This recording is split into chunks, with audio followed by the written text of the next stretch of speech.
నమస్కారం. మీకు పట్టాభి గారికి, గబ్బర్ గారికి, అలాగే ఏబిఎన్ ఆంధ్రజ్యోతి ప్రేక్షకులందరికీ నమస్కారం. సో నేను ఏదన్నా సజ్జల గారి గురించి మాట్లాడితే మీరు అలాగే అంటారు ఇలాగే అంటారు అని అనేవాళ్ళు మీరు కూడా. కానీ ఈరోజు మీ నోటి నుంచి వచ్చిన ప్రతి మాట నిజం, మీ అనుమానం నిజం. అందులో ఒక్క పైసా అభూత కల్పన కూడా లేదు. ఎందుకంటే సజ్జల రామకృష్ణారెడ్డి గారి గురించి ఒక్క విషయం కాదు, రెండు విషయాలు కాదు. ఆ రోజు సకల శాఖలు డిఫాక్టో సీఎం లాగా వ్యవహరించిన తీరు, ఈరోజు పార్టీని లీజుకు తీసుకున్నాడా లేకపోతే మళ్ళా సర్వం పెత్తనాన్ని ఆయనే చేస్తున్నాడు. మీరు చూడండి, అన్ని నిరసన ప్రదర్శనలకి 1 కోటి సంతకాలని చెప్పి ఎన్ని సంతకాలు తెలియదు కానీ ఇందాక 80-90 లక్షలు చేసేసాడంటే ఈయన. ఎడం చేత్తో కుడి చేత్తో చేసినా కూడా కావు. ఎడం చేత్తో కుడి చేత్తో చేయడంతో పాటు కాళ్ళతో కూడా ఏమైనా ప్రాక్టీస్ చేయాల్సిందే.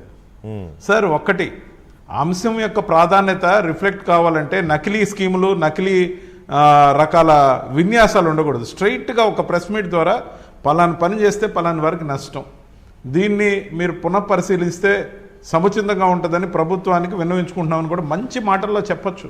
అవును, అలా చెప్తే ప్రజలకు ఏదన్నా జరగాల్సి ఉంటే ప్రభుత్వం కూడా పరిశీలిస్తుంది. అలా కాకుండా రెచ్చగొట్టే ధోరణిలో లేకపోతే స్కీములు, దానికి గతంలో చేసిన స్కాముల్లో వాడిన మనీ కొంచెం వాడుకొని దాన్ని ఒక అజెండా లాగా తీసుకొని పార్టీని ఏదో ఒక విధంగా నడపాలి.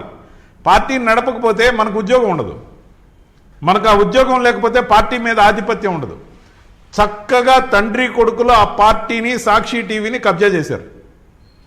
నేను చేసేది ఆరోపణ కాదు, ఖచ్చితంగా కూడా ఇద్దరి మీద ఎఫ్ఐఆర్లు అసలు ఉండవు, వాళ్ళ మీద ఎటువంటి చర్యలు ఉండవు. నేను ఈ మాట చెప్పినందుకే నేను బయట రావాల్సిన పరిస్థితులు ఏర్పడ్డాయి.